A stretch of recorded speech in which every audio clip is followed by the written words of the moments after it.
Peace, beautiful people. It is your girl, Therealtonihickman, and I am back with another video. And I want to share something with you guys about a recent lesson, because if you pay attention to your life is always teaching you lessons in some form if you can grasp it as a lesson instead of a circumstance in your life, right? So when I was in the hospital, when I had my second brain aneurysm and first stroke, and they told my mother that I would never walk or speak again. Of course, that was so disheartening because, well, number one, I was in the music industry and attached to the concept of who I was and my concept of beauty and what people look at and other people's opinions of disability, and because we all have opinions. People who have disabilities, people who don't have disabilities have opinions about disability. But anyway, so when they told my mom I would never speak or walk again, and I found that out, my whole entire being was focused on walking and moving my legs and walking.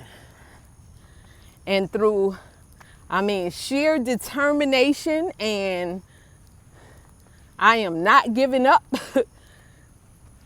I ended up walking. But it was a long, hard process. And so my arm was one of the last things to come back in the hospital. It came back 3 days before I left the hospital, okay? But by this time, I'm at least on a cane. I'm on a cane. Even though they wanted to send me home in a wheelchair, I was on a cane. But my arm took so long to come back, but by that time, the focus that I had on my legs was bananas. So I would go to the gym. After I got out, I would go to the YMCA. And I would work out so hard. They put me on their wall, right? Because I was known for that. But I was only focused on my legs. I would work on my arm to have strength in it, but I didn't fully focus on it because it didn't become my reality. It wasn't my biggest concern. And so after I fell and broke my collarbone, then it brought back another reality, right? Because I fell, I'm left-handed. Me, my mother, and my son are left-handed. And so when I fell on my right side, which is my weaker side, which is the side that I was not focusing on. And so for a month of not really focusing on this arm, it lost even further muscle mass. All right? So now I'm in therapy for my shoulder, and they have decided to also do occupational therapy, which is, working on my hand. But because I have not made it a priority, I can see a lot of the deficits that are caused by me because I chose not to work on my arm and my hand. So now I'm being forced to look at my arm, but even when they give me exercises, I still haven't made it a priority to do the exercises. This is my true story, y'all.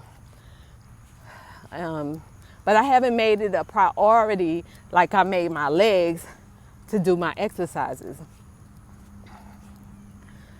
So I've been walking around with a TheraBand, and if you don't know what a TheraBand is, it's this big stretchy, it's like a big rubber band that you can pull on and it helps you build your muscle. So they gave me a TheraBand to start doing certain exercises with my arm. And I've been walking with the TheraBand in my bag for a minute. It's been in my bag. And I'll come out here, or I could even be at home, and I'll be like, oh, I'm gonna do it, but first I need to get this, all of this done.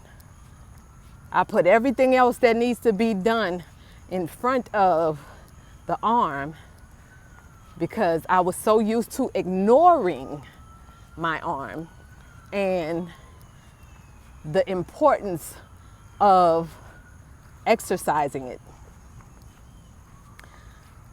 But I was walking again today. Well, it's been hitting me more and more recently because, and I had a really dope conversation with a brother who we have a lot of similarities. He's actually the one who encouraged or started my raw vegan journey because he came to visit me from Cali. But, you know, I was on the phone with him building, and we were talking about like discipline and being obedient to our intuition, which again, of course, that means I need to stop ignoring, because when you ignore, that means you are ignoring the intuition that is telling you what you need to do to improve your life.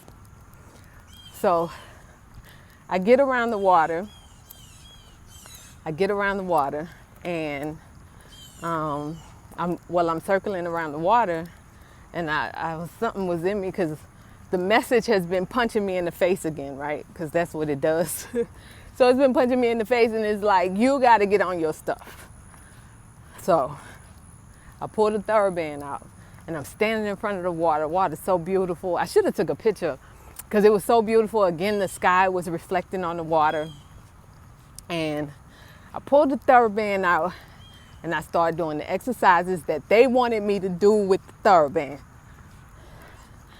And y'all, when I started doing these exercises, because I never see fish, even though I see people fishing in this water, I never see the fish.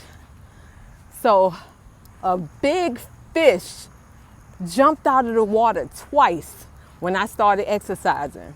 And I couldn't do nothing but smile. It was a peach and white fish. And it jumped out twice. And I swear, I looked at it and I'm like, okay, Spirit. Because that was just a direct reflection of me being obedient, right? When we are obedient to our higher self, that is truly when the miracles happen in our life. But we have to be obedient. And being obedient to our intuition means not ignoring the things that we know we have to do for our better health, for our better life, for our better structure. But if we are choosing not to do these things, then we create that reality that happens when those things are not done. Y'all got that? So what are you ignoring in your life right now? Do you have habits that you know are degrading to your temple, degrading to your spirit?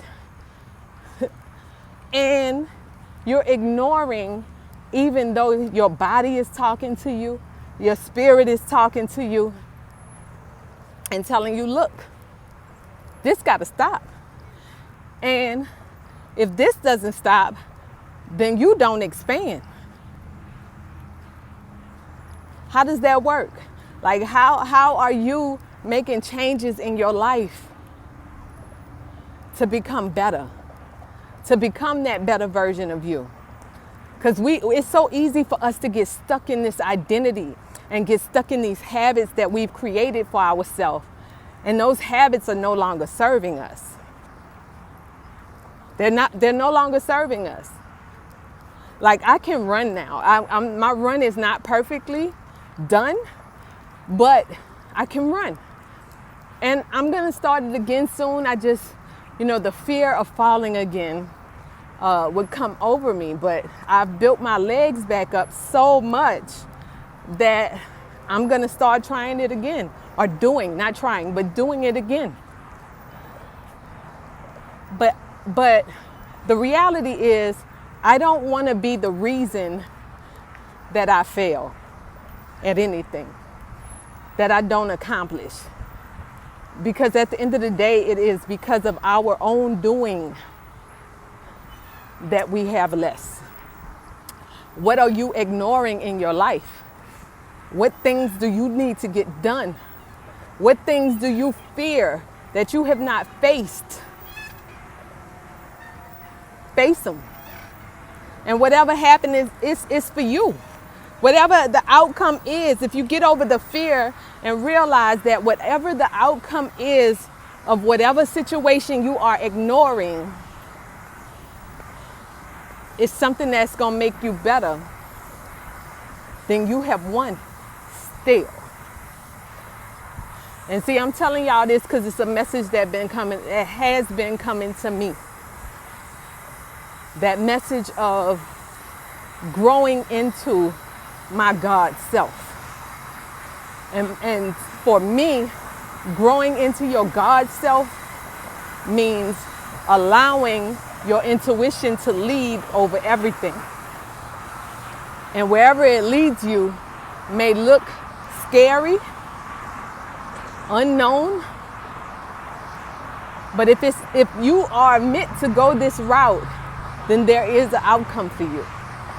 But we got to stay the course. I watched this video on Instagram, and this man was talking about mounting the tiger.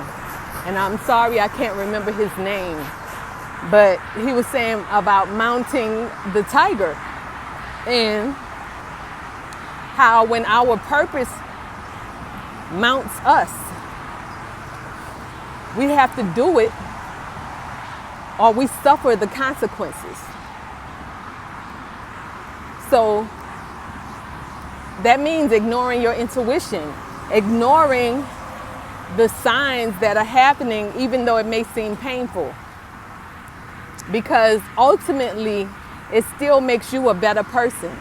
It still creates a higher vibrational being. But if you ignore it, you're welcoming, actually, we used to say it's the same outcome, but it's not the same outcome. You're welcoming something worse because it doesn't stay the same. It just gets worse. We get worse or we get better. And that's the reality of life. You water a flower or you water a plant, it grows. You dehydrate it, it dies. So, on that note, I love y'all. I love nature because it feeds me so much. And again, I get to talk to y'all. I don't have a lot of people that I communicate with like that, And so I get to talk to y'all. I have a lot of thoughts that be piled in my brain, and when I get out here, they all just elevate. So I share with y'all. That's my Alika lesson. I love you. Peace.